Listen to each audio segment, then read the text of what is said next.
தரிசனம் பெறுதல் வேண்டின் நம் கற்பக பெருமான் உச்சம் தலையில்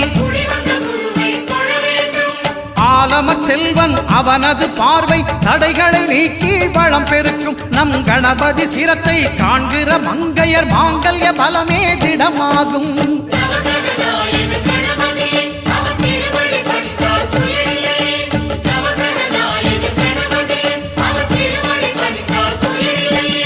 ஒன்பது கோளும் ஒன்றாய் காண